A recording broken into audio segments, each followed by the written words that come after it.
Aneesh kitchen team captain ആയിരുന്നപ്പോൾ പുള്ളിയെ അടിച്ചൊതുക്കാൻ ഹൗസ്മേറ്റ്സിന് വീണ് കിട്ടിയ ഒരു സംഭവമായിരുന്നു പുള്ളി ചോറ് കളയാം എന്ന് പറഞ്ഞത്. അവരാ സംഭവം വലിയ ഇഷ്യൂ ആക്കി അനീഷിനെ പരമാവധി താറടിക്കാൻ നോക്കി. അനീഷിനെ ഇഷ്ടപ്പെട്ടിരുന്ന ഓഡിയൻസ് വരെ ഈ വിഷയത്തിൽ അനീഷിന്റെ ഭാഗത്താണ് തെറ്റ് എന്ന് വിശ്വസിച്ചു. എന്നാൽ ഇന്നലെ വീക്കെൻഡ് എപ്പിസോഡിൽ പുള്ളി കുറ്റക്കാരനല്ലെന്ന് തെളിഞ്ഞു. ഏത് സാഹചര്യത്തിലാണ് അങ്ങനെ പറഞ്ഞത് എന്നത് മറ്റ് ഹൗസ്മേറ്റ്സിനോടും നമ്മൾ ഓഡിയൻസിനോടും ഏറ്റവും വ്യക്തതയോടെ കൺവേ ചെയ്യാൻ പുള്ളിക്ക് സാധിച്ചു. അതെന്തായിരുന്നോ?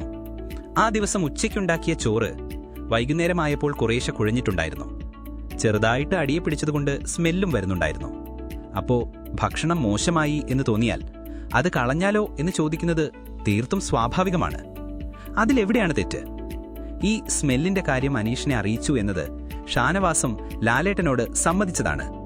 ഇത്ര ക്ലാരിറ്റിയോടെ സംഭവം എക്സ്പ്ലെയിൻ ചെയ്തിട്ടും അവർക്കാർക്കും അത് അക്സെപ്റ്റ് ചെയ്യാൻ പറ്റിയില്ല എന്ന് മാത്രമല്ല, അവരാകെ കിട്ടുന്ന റേഷന്റെ കാര്യമൊക്കെ എടുത്തിട്ട് അവരുടെ സൈഡാണ് ശരി എന്ന രീതിയിൽ ആ ടോപ്പിക് പറഞ്ഞൊപ്പിച്ചു. ബട്ട് നമ്മൾ പ്രേക്ഷകർ ഒരിക്കലും ഇത് മറക്കരുത്. നാളെ ഹൗസിലൊരു ഇഷ്യൂ ഉണ്ടായാൽ അനീഷിനെതിരെ ഇതേ പോയിന്റ് എടുത്തിടാൻ നല്ല സാധ്യതയുണ്ട്. അനീഷ് ഒരു പെർഫെക്റ്റ് മനുഷ്യനൊന്നുമല്ല. ബട്ട് ചെയ്യാത്ത കുറ്റത്തിന് പുള്ളിയെ ക്രൂശിക്കുന്നത് ശരിയല്ലല്ലോ.